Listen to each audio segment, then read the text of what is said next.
tous et bienvenue sur mon blog Security Data Analysis. Alors aujourd'hui c'est ma première vidéo, j'espère que le son ne sera pas trop de mauvaise qualité. Donc c'est ma vidéo cette vidéo va illustrer la première partie de l'article sur la mise en place d'un cluster Relka pour la gestion des logs. Donc en principe ça devrait être très court car même si l'article est plus ou moins détaillé, ça reste facile techniquement à réaliser. Pour gagner un peu plus de temps, j'ai déjà téléchargé les articles et décompressé. Donc on va tout de suite lancer la base. Donc dans le dossier élastique, bin élastique. Je viens de m'apercevoir au passage que les versions que j'ai données, les liens vers les versions que j'ai données, les versions que j'utilise actuellement ne sont pas les mêmes. Mais c'est pas grave, ça marche quand même. Donc là j'ai lancé ma base.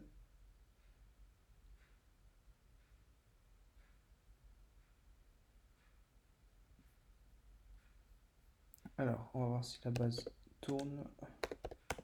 On peut faire un curl localhost 2.9200. Good. Maintenant, on peut lancer packetbit. Auparavant, on va configurer le fichier packetbit.yml qui est ici.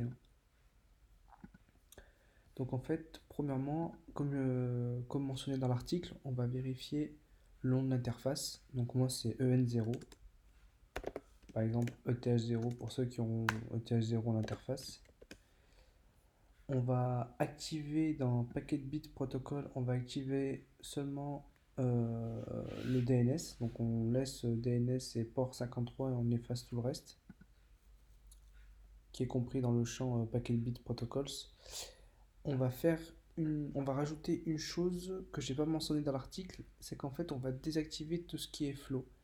Alors en fait tout ce qui est flow, c'est les paquets qui transitent. Je sais pas si on peut vraiment appeler ça des flows, c'est plutôt des events qui transitent entre Packetbit et Elastic. Donc ça c'est un petit peu leur tambouille à eux. Donc nous on veut pas polluer notre base avec les types flow, donc on va les désactiver. On va simplement mettre en commentaire le timeout et la période. On va mettre un false pour être sûr que c'est bien désactivé. Maintenant on va pouvoir lancer la sonde.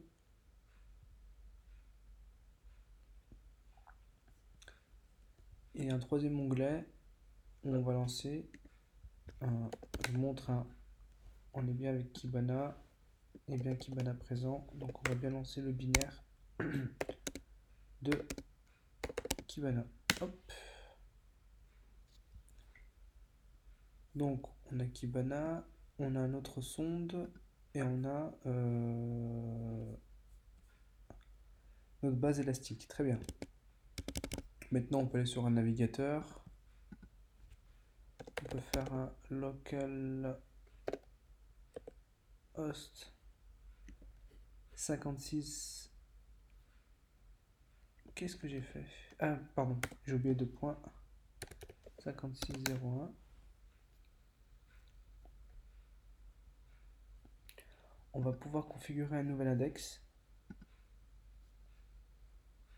J'en ai déjà créé un, je vais le supprimer pour refaire avec vous l'opération. Donc, ok, créer un index. On peut voir que la sonde, donc dès l'envoi du premier log, la sonde a créé un pattern déjà. Donc on peut faire un packet. Ce sera ce sera l'index Kibana générique à tous les autres index Elasticsearch. On fait next, on prend la timestamp, on fait create index pattern. Ensuite, on peut faire discover et on peut aller voir nos paquets. Donc là, le dernier paquet, il a 1h16 et j'ai bien 1h16 sur mon ordi, très bien. Donc voilà, on peut voir par exemple, donc on peut un peu personnaliser si on veut juste la destination IP.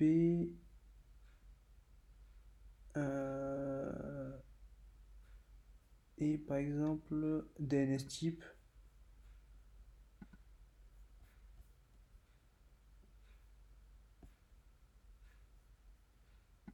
Donc là, on a toutes les destinations IP, toutes les DNS types. Si on veut remettre toute l'intégralité des champs, on a juste à supprimer les champs sélectionnés, on a tous les paquets entiers. Donc là, par exemple, pour le paquet, on peut voir tout un tas de types d'informations relatifs au protocole DNS. Et voilà notre première remontée de log.